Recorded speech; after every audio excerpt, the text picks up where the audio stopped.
En 1955, una reconocida pintora estadounidense recibe una carta.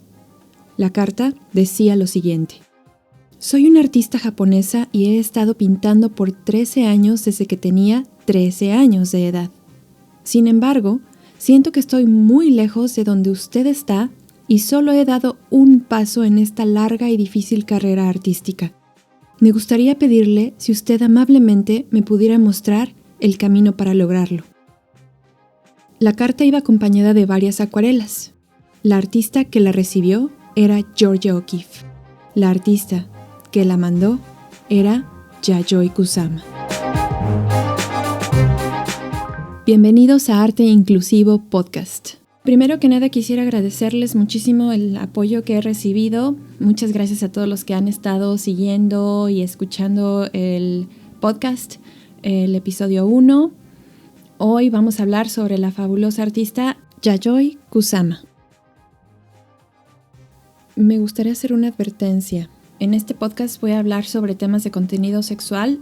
Se recomienda discreción.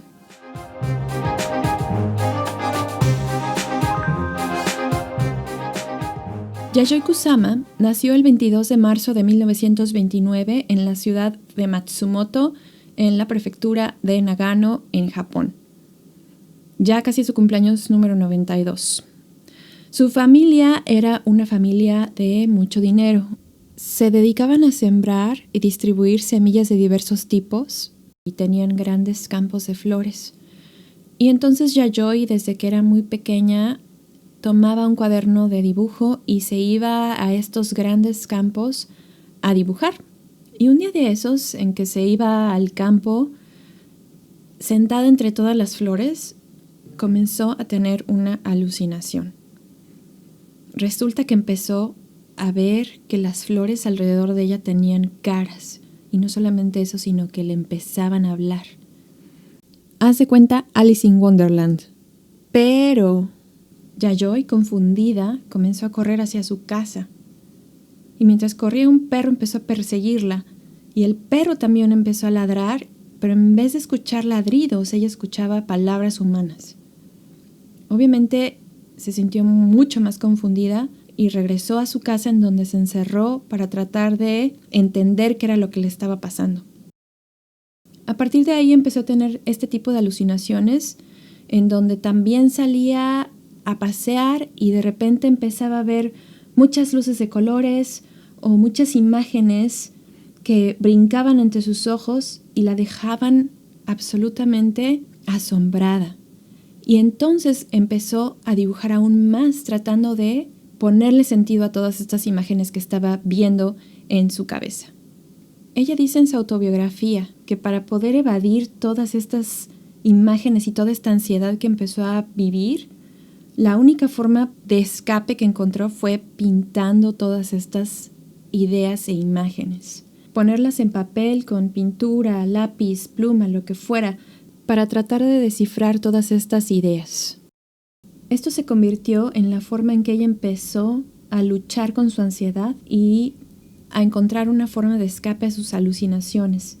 Y no sentía que podía compartir esto con nadie, porque su familia no hubiera podido aceptar ninguna de estas cosas y ella sentía que no la iban a entender.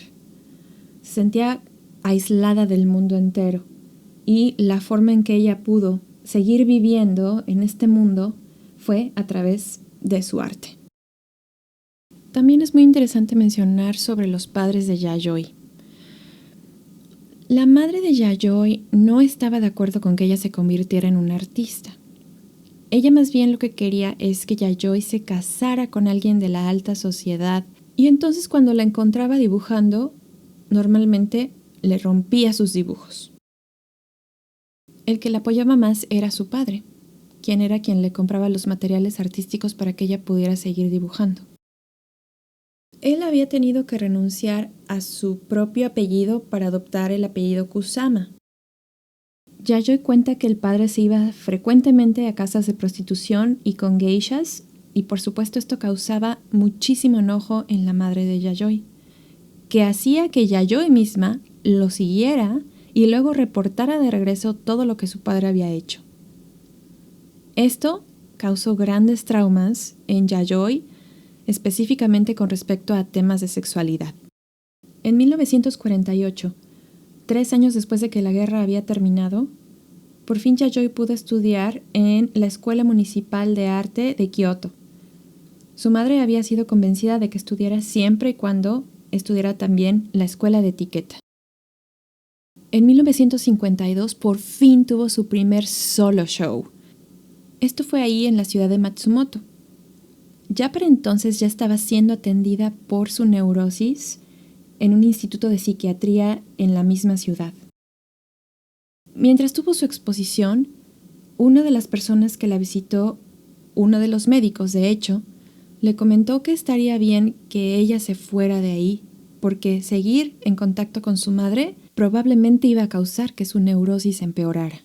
Así que decidió irse. Yayoi Kusama llegó a los Estados Unidos el 18 de noviembre de 1957 y se quedaría ahí varios años. Y ella cuenta que llegó con algunos dólares escondidos entre su ropa y con varios kimonos para vender.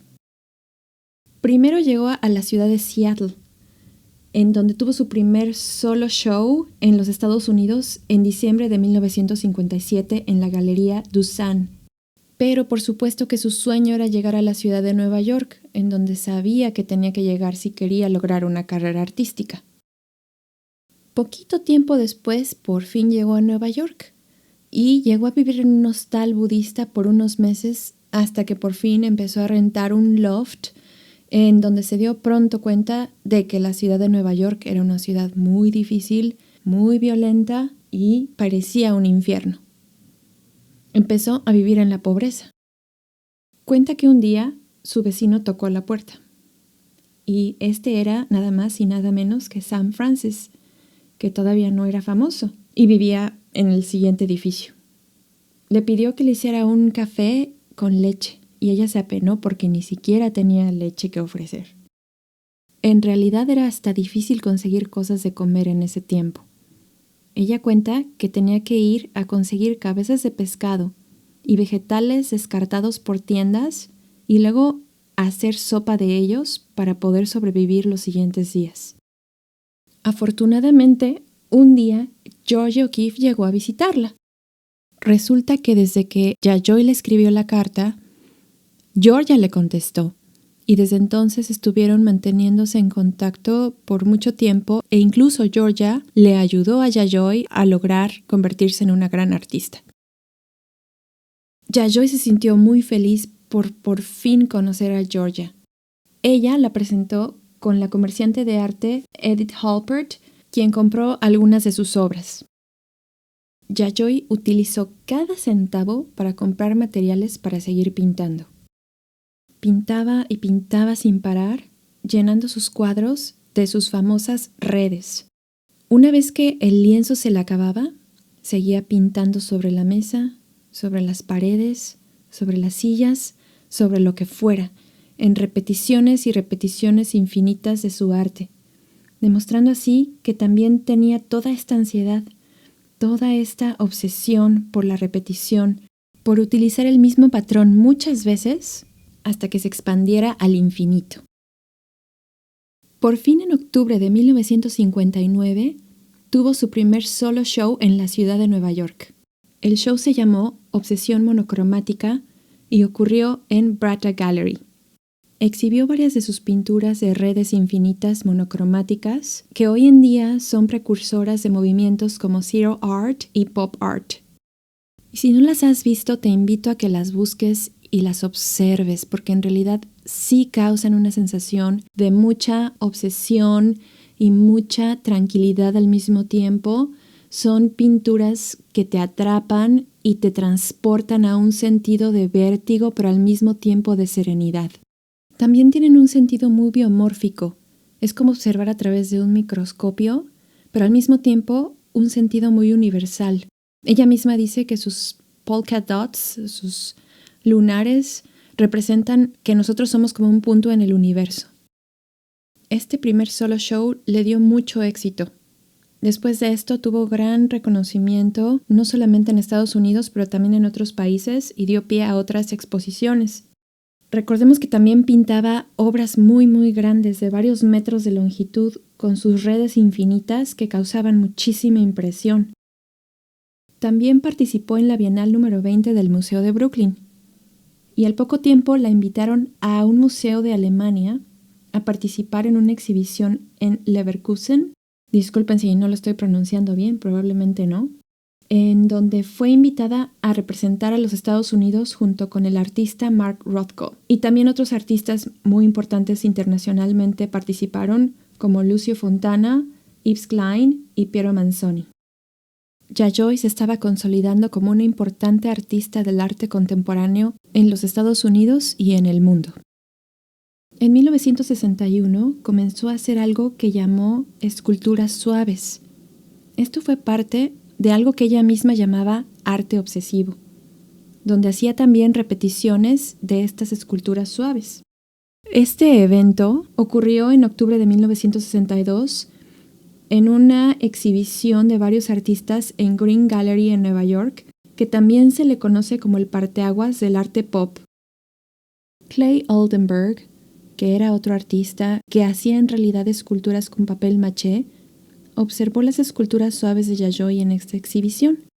Tiempo después, cuando Yayoi fue a observar una de sus exhibiciones, la esposa de Oldenburg le dijo: «Yayoi, por favor, perdónanos», insinuando que Oldenburg había apropiado las ideas de Yayoi de la escultura suave para utilizarlas en su propio arte. En diciembre de 1963 tuvo otro solo show, esta vez en la Galería Gertrude Stein, en Nueva York, titulada Aggregation 1000 Boats Show, o sea, agregación, un show de 1000 botes de remos. Esta fue su primera instalación. En esta, incontables esculturas suaves representando falos de color blanco cubrían completamente un bote de remos de tamaño real. Y además puso en todas las paredes y en el piso 999 imágenes o pósters de fotografías en blanco y negro de el mismo bote, pretendiendo así crear una sensación de alucinación y de mareo. Andy Warhol vino a la apertura de la exhibición y gritó: «Yayoi, ¿qué es esto? ¡Es fantástico!». Literal. Unos pocos años después, cuando él tuvo una exhibición en la Galería Leo Castelli, adivinen qué hizo. Utilizó varios pósters de la cara de una vaca y apropió e imitó la idea de Thousand Boats Show de Yayoi.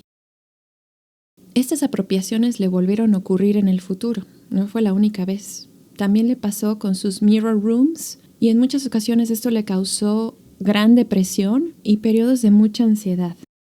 Sin embargo, ella siguió creando y muchas de sus ideas geniales siguieron teniendo mucho revuelo.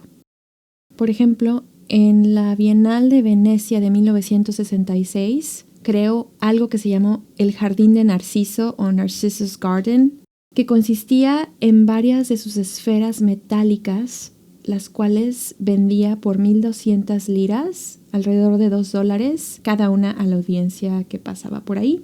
No es que ella haya sido invitada oficialmente a participar en la Bienal de Venecia, sino que había hablado con el administrador para pedir permiso para instalarse afuera y poder hacer esto. Por supuesto que llegaron oficiales a decirle que no podía vender sus esferas y a reprimir lo que estaba haciendo, diciendo que no podía venderlas o que no podía vender arte como si fueran hot dogs o helado. Aún así, ella continuó con su instalación. Ya para 1967, ella empezó a dedicar mucho tiempo a hacer algo llamado happenings. Los happenings eran presentaciones teatrales improvisadas que requerían la participación del público. Eran un tipo de performance. Estamos hablando de que en 1967 el movimiento hippie estaba tomando forma y gran auge en Greenwich Village en Nueva York. Los hippies fueron un grupo de gente joven, un movimiento contracultural, libertario y pacifista que surgió en los Estados Unidos. Estaban en contra de la guerra y a favor del amor. Yayoi realizó un happening llamado Festival de Body Paint enfrente de la Catedral de San Patricio, en Manhattan, en la Quinta Avenida. Invitó a un grupo de hippies, mujeres y hombres, y los invitó a desnudarse enfrente de las puertas de la catedral, al mismo tiempo que quemaron varias banderas de los Estados Unidos, mientras la gente se agolpaba y gritaba «¡Blasfemia! ¡Blasfemia!», pero seguían observando. Posteriormente llegó la prensa y la policía, y todo paró. Como resultado de este happening, sin embargo, Yayoi fue invitada a realizar otro happening. Esta vez iba a ser grabado para la televisión alemana. El happening se llamó Love Forever, Amor por Siempre, en donde Yayoi construyó uno de sus cuartos de espejos, mientras que un grupo solamente de hombres, a manera de escultura viviente, tenían sexo debajo de luces tintilantes de colores. La única participación de Yayoi durante este tipo de eventos o de happenings era pintar sus polka dots o sus lunares a manera de body paint en los cuerpos de los participantes. Para Yayoi, pintar estos lunares en el cuerpo de las personas representaba que la persona pudiera regresar a ser uno con el universo. Estos happenings se volvieron bastante populares no solamente en Nueva York, sino que también Yayoi fue invitada a varios lugares alrededor de Europa para representarlos. En muchos de ellos hacía panfletos con leyendas como «Satisface a tu cuerpo, 50% es ilusión y 50% es realidad. Aprende, olvida, reaprende. El cuerpo es arte».